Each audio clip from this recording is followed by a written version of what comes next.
Kushitha languages வந்து பார்த்துட்டிங்கன்னா ஒரு பெரிய ஒரு பார்டர்லாம் கிடையாது. ஸோ எப்படி சொல்கிறது, எனக்கு தான் லாங்குவேஜ் பிரச்சனை. அவங்க ஈஸியாக வந்து பார்த்திங்கன்னா எல்லாமே பேசி எல்லாமே கன்வர்சேஷன்லாம் ஈஸியாக இருந்துச்சு. ஸோ அவ்வளோ கூட நடித்தாங்க, நிறைய சொல்லி கொடுத்தாங்க.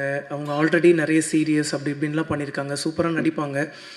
சில வாட்டி வந்து பார்த்துட்டிங்கன்னா லாங்குவேஜ் தெரியாததுனால ஒரு டேக் 2 டேக் எக்ஸ்ட்ராவாக வாங்கும்போது எனக்கு ஒரே ஹாப்பியாக போயிடும். அப்போ நம்ம இன்னும் லேர்ன் பண்ணிக்கலாம், அந்த நர்வஸ்னஸ் நமக்கு கொஞ்சம் கொஞ்சமாக கம்மியாகிட்டு இருக்கும். அதுக்கப்புறம் வந்து பார்த்தீங்கன்னா நம்மளும் ஈஸியாக பண்ணிட முடிஞ்சுது.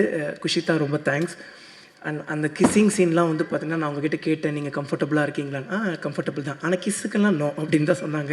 அது கிஸ் எல்லாம் சும்மா சீட் பண்ணி எடுத்துக்கிட்டது தான். அதுக்கப்புறம் எங்கள் டைரக்டர் சார் கருணாநிதி சார், ரொம்ப ரொம்ப ரொம்ப நன்றி என்னை செலக்ட் பண்ணதுக்கு. பாலு சாருக்கு அண்டு எங்களோட கோ டைரக்டர் சார்ஸ் எல்லாருக்குமே வந்து பண்ண ரொம்ப ரொம்ப ரொம்ப நன்றி. கோ டைரக்டர் சார்ஸ் தான் சஜஸ்ட் பண்ணாங்க என்ன.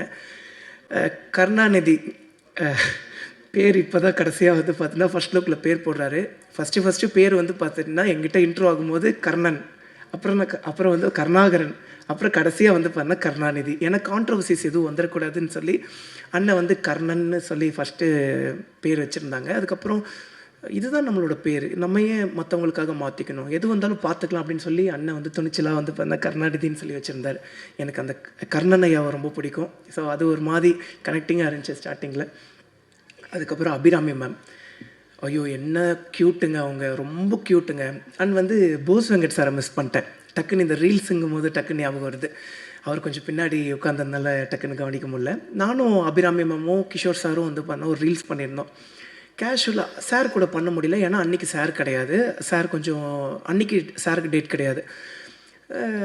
நாங்கள் வந்து பண்ணால் அபிராமி மேம் கூடயும் கிஷோர் சார் கூடயும் படத்துக்காக ஒரு ப்ரமோஷன் ரீல் பண்ணியிருந்தோம்.